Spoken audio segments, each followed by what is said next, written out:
Hey guys, thanks so much for clicking on the video.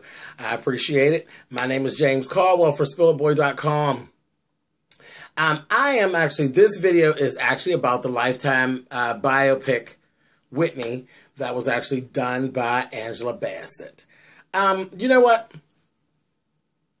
I thought Angela did a good job. She did do a good job. I think this is her first actual project of this size that she did, and she did herself proud. She really did.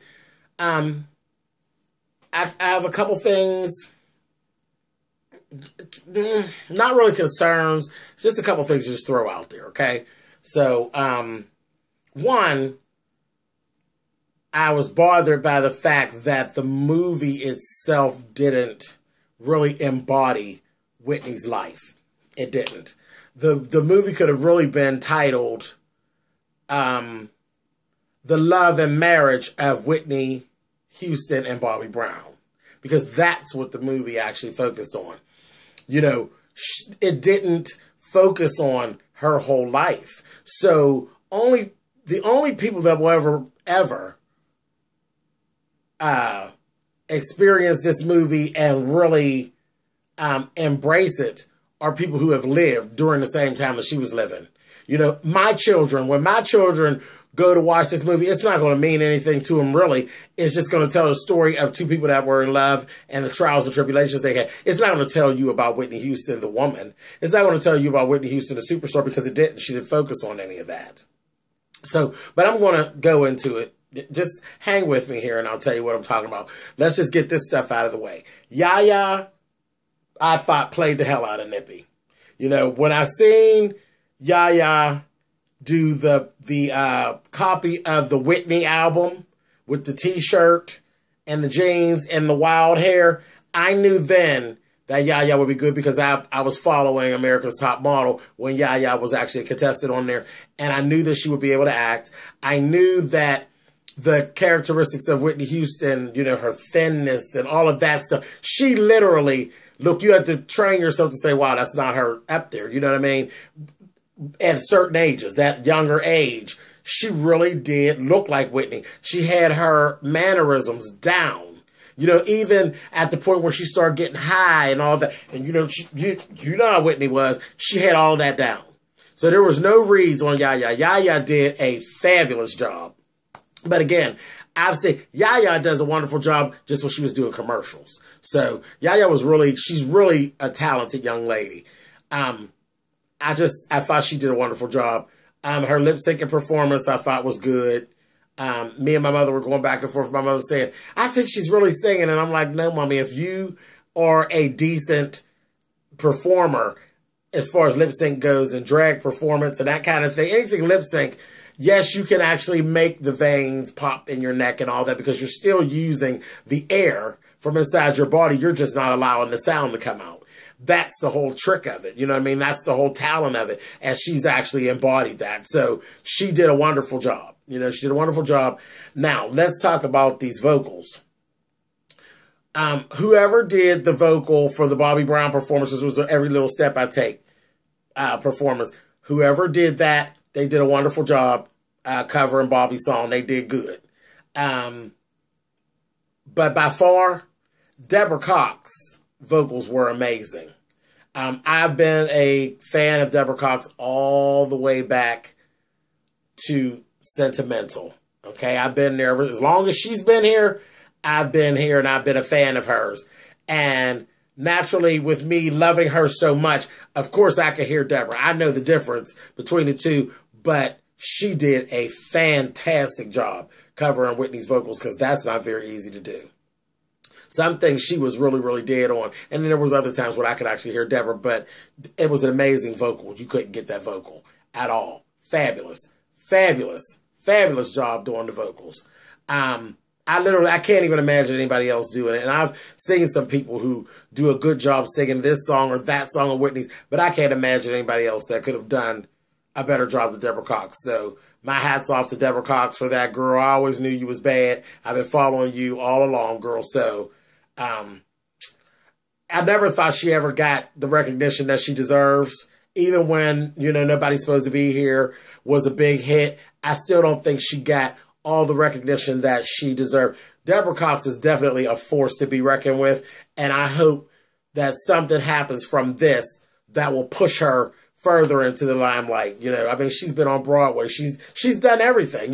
She's done everything that proves that she is a dynamic songstress. You know what I mean? But I just never feel like she gets her just due. I hope something happens and something jumps off with this. But she did a fantastic job on the vocals. Okay.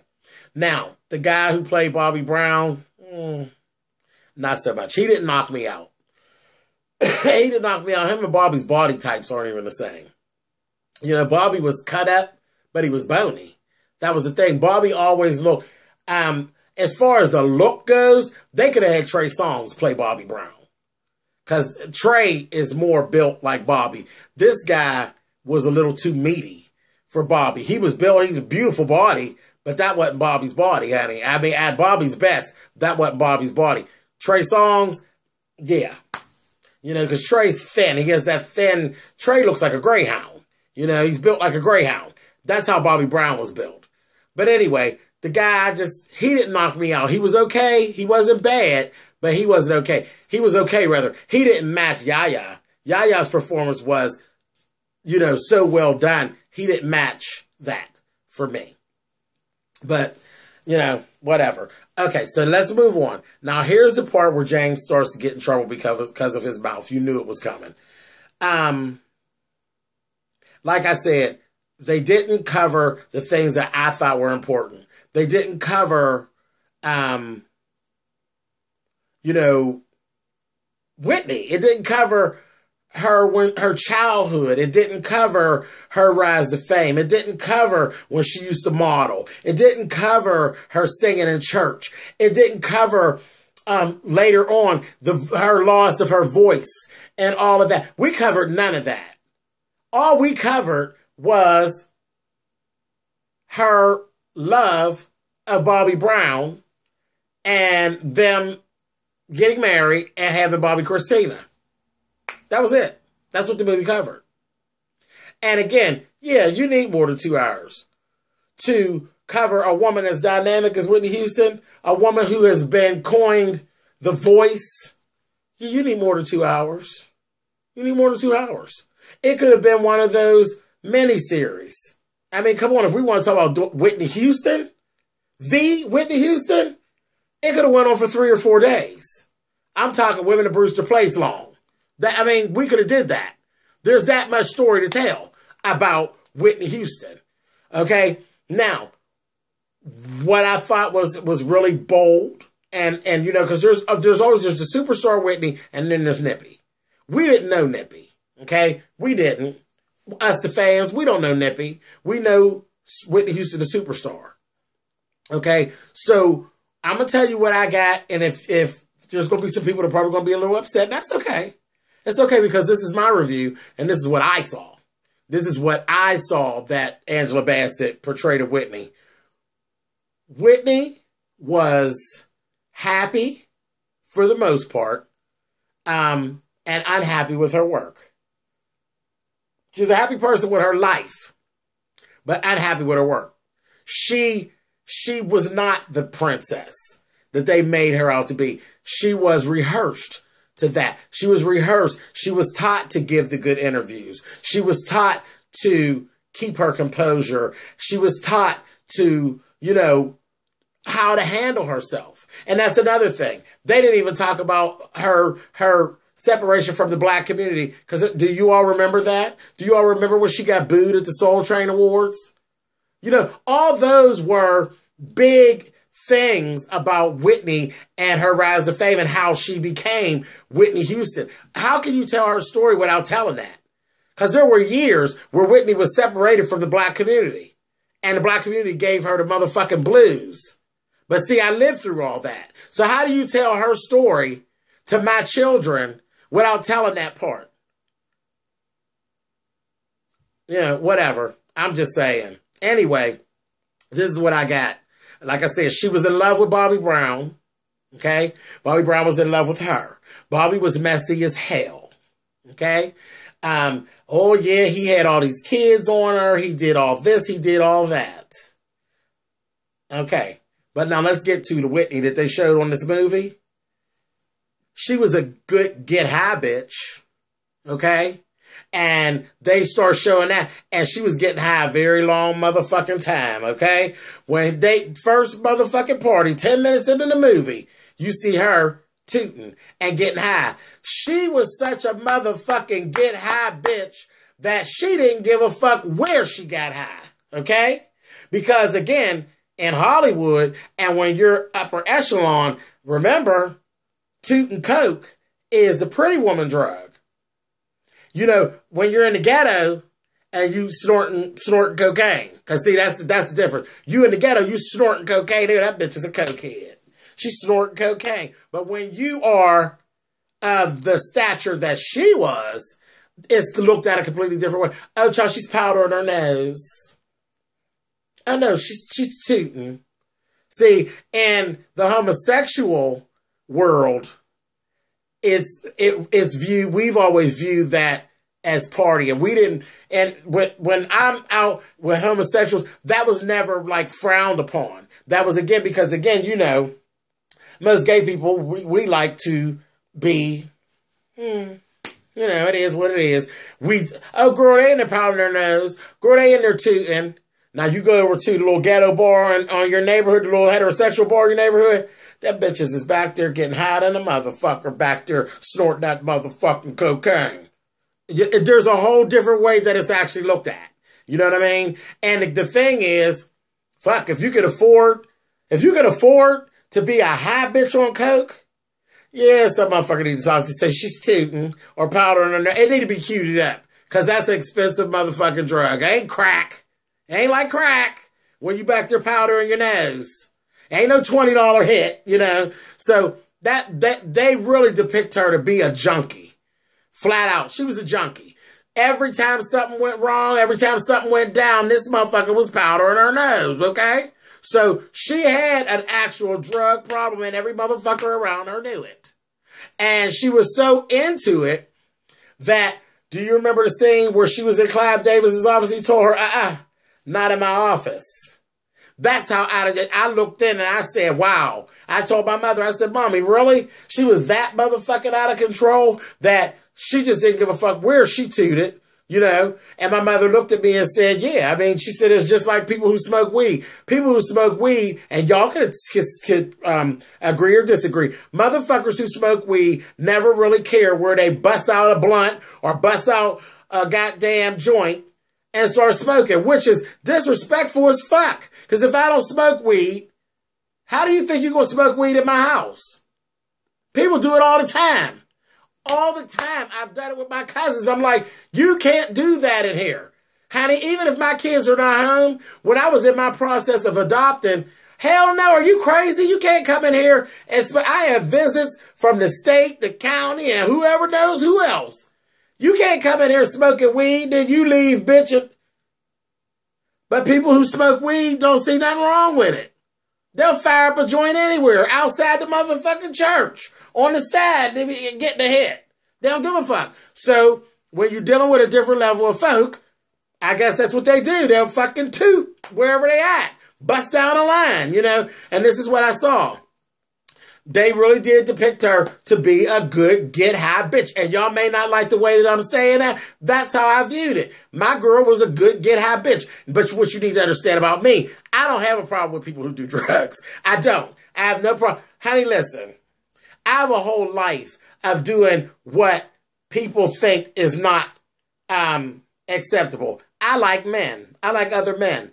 And in a lot of people's eyes, that's the worst thing in the world. So who am I to sit and be judging a motherfucker who's getting high? I have no problem with a person getting high. That's just who I am. Everybody do what they want to do. Don't hurt me and don't hurt mine. I don't give a fuck about you partying or you getting high. You just can't do it here, and you can't steal my shit. You know, long as you buy your own drugs, I'm good with you. Don't steal my shit.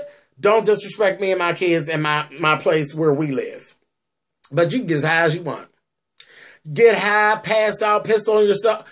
knock yourself out. I'm not the person to judge that. You're cool. As long as you ain't bothering me, I'm fine. So that's who I am. So when I say that Whitney Houston was a good get high bitch, there's no disrespect intended. That's just who the fuck she was. And how can you even argue with it? Because like y'all didn't know she was patting a motherfucker half the time. All that nose sweating and whoo, Bobby, had a motherfucker. And I ain't had no problem with it. She was happy as hell.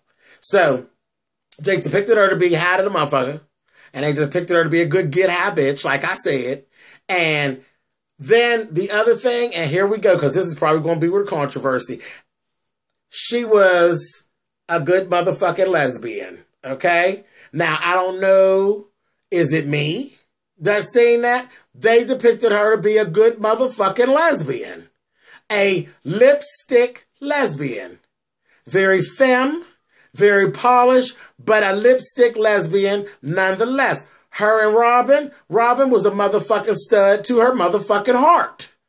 Now, we've talked about it on the side for years. Nobody ever came out and said anything. You know, it's never been, the proof has never come out or any of that. Baby, this movie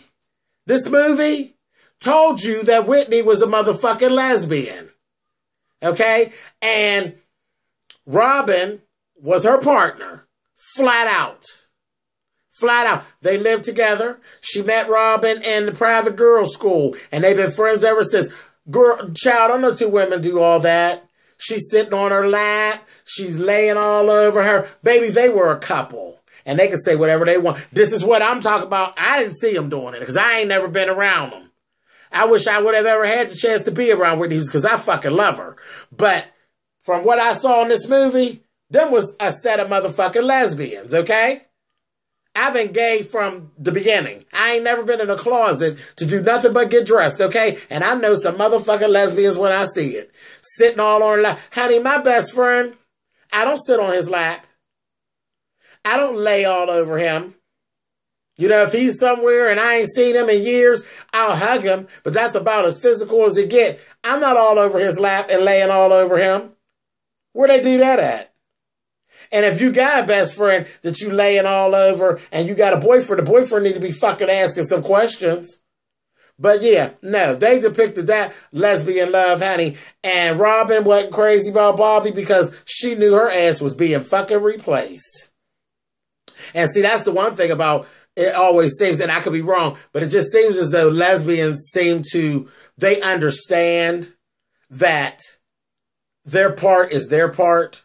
And when the partner, if they are a partner that they're bisexual, like truly bisexual, you know, they understand when they want to have a husband or when they want to have a man. And it doesn't seem to cause such a big ruckus. You know what I mean? Because when you're dealing with another man, you're not, You think you want to have a wife too? Now we got this whole DL thing going on. That's a whole big mess. But for some reason, lesbians like that seem to understand it and respect the normal section of life, and they can sit in that. But I don't believe her and Robin ever stopped fucking each other.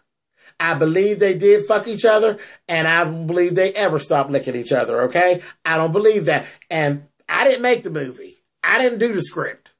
In the script, baby, I saw a junkie and a lesbian and a singing ass motherfucker. That's what I saw. That's what I got from the movie. I hope I haven't hurt anybody's feelings or been disrespectful to Whitney's memory or anything. It just is what it is. God knows I love her, and I didn't mean to be disrespectful, but that's what I saw. That's what was depicted. That's who the fuck she was in my eyes. She was who she was.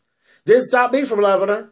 But anyway, that was it, guys. So that's all I have to say about the movie. I enjoyed it, but I just think that there's so much that was left out.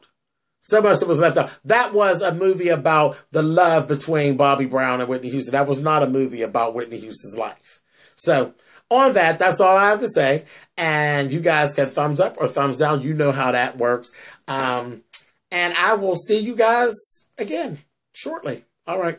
Bye, guys.